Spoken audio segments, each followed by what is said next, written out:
গেল ১৬ মার্চ থেকে ডিএনসিসির ডেডিকেটেড হাসপাতালে হামের বিশেষায়িত চিকিৎসা কার্যক্রম শুরু হয়। ১,০৫৪ শয্যা থাকলেও বাড়তি রোগীর চাপ সামাল দিতে হচ্ছে হাসপাতালটিকে। ঈদের পর সংক্রমণ বাড়ায় শিশুদের পাশাপাশি বয়স্ক রোগীরাও আসছেন চিকিৎসা নিতে। সংক্রমণের শঙ্কায় হাসপাতালে সীমিত করা হয়েছে গণমাধ্যমের প্রবেশও। ঈদের দিন থেকে জ্বর আর পাতলা পায়খানা, পরে এই যে ডায়রি হসপিটালে আনছি, এখানে আনার পরে ওখান থেকে আনতে হামের সমস্যা, পরে হসপিটালে নিয়ে আসলাম।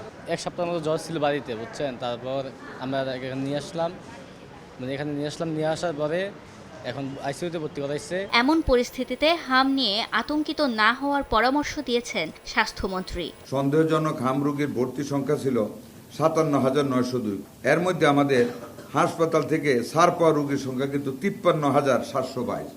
It's an achievement of our treatment. হামের উপসর্গ নিয়ে গত ২৪ ঘন্টায় ডিএনসিসি ডেডিকেটেড হাসপাতালের বহির্বিভাগে চিকিৎসা নিয়েছেন ১৭৪ জন। নতুন ভর্তি হয়েছেন ১০০ জন। একই সময়ে ছাড়া পেয়েছেন ১১৩ জন। ফাহরিয়া ফারুকী, সময় সংবাদ, ঢাকা।